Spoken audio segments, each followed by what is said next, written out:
කැලීම් ස්නාන කලාව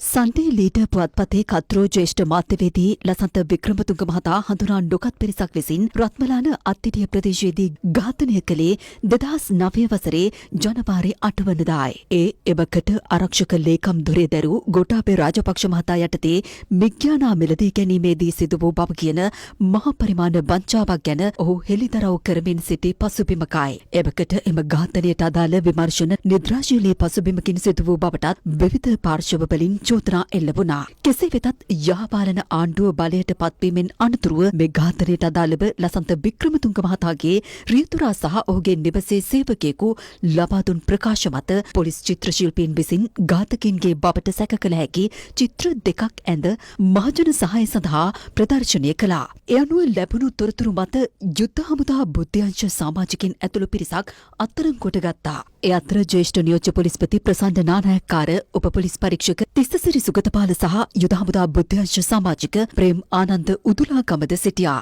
ජ්‍යෙෂ්ඨ නියෝජ්‍ය පොලිස්පතිවරයාට තියෙන චෝදනාව තමයි අර ලසන්ත වික්‍රමතුංග ඝාතනය වෙන අවස්ථාවේ ඔහුගේ කාර් එකේ තිබුණා නෝට්බුක් එක. ඒ නෝට්බුක් එකට වෙච්ච දෙයක් නැති වුණා. යහපාලනය ආවට පස්සේ අනාවරණය වෙලා තිබුණා මේ නෝට්බුක් එක මේ කියන ජ්‍යෙෂ්ඨ නියෝජ්‍ය පොලිස්පතිවරයා ගෙන්නගෙන තියෙනවා කියලා. ඒක ඊට පස්සේ පොලිස්පතිවරයාට ඒ කාලේ හිටිය පොලිස්පතිවරයාට ගිහින් ඊටත් ඉහළ තැනකට ගියා කියන එක තමයි ඒ දවස්වල අනාවරණය වෙලා තිබුණේ. එතකොට මේ අනික් පොලිස් නිලධාරියා තිස්සසිරි උප පොලිස් පරීක්ෂකවරයා මේ කියන නෝට්බුක් එක නියෝජ්‍ය පොලිස්පතිවරයාට ලබා දී කියන චෝදනාව තමයි ඔහුට තියෙන්නේ. උදලාගම කියන දහමුඩා මාණ්ඩලික සැරයන්වරයාට තියෙන්නේ තර්ජනය කිරීම පිළිබඳ චෝදනා. දිනෙන් දින නඩුව ඇදී යමින් තිබූ පසුබිමක වර්තමාන ආණ්ඩුවද බලයට පත් වූ අතර එහි නායකින් අවධාරණය කළේ ලසන්ත ඝාතනය ඇතුළු මෙරට සියලු නොවිසඳුණු අපරාධවලට වගකිව යුත්තන් සොයා දඬුවම් දෙන බවයි. කෙසේ වෙතත් අංක B92 ඇලයිරක් 2009 දරන නඩුව තවදුරටත් ඉදිරියට පවත්වාගෙන නොයන බව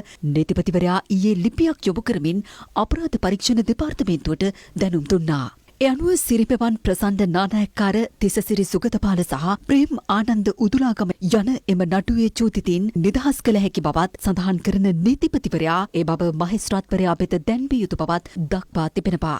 කෙසේ වෙතත් මෙම නඩුවේ කරුණු තහවුරු කළ හැකි බව නීතිපති දෙපාර්තමේන්තුව මීට පෙර අධිකරණය හමුවේ පවසා තිබූ පසුබිමක වර්තමාන නීතිපතිවරයා හදිසියේම අදාළ චෝදිතින් නිදහස් කිරීමට සහ නඩුව තවදුරටත් පවත්වාගෙන නොයෑමට ගෙන ඇති තීරණය පිළිබඳ ජනමාධ්‍ය සංවිධාන විමතිය පළ කරනවා. එකපාරට දැන් මතුවලා තියෙනවා දැන් මේගොල්ලන්ට විරුද්ධව කටයුතු කරන්නේ නැහැ කියන එක. එතකොට අපි අහන්නේ දැන් ලසන්තගේ නෝට්බුක් එකට මොකද වුනේ?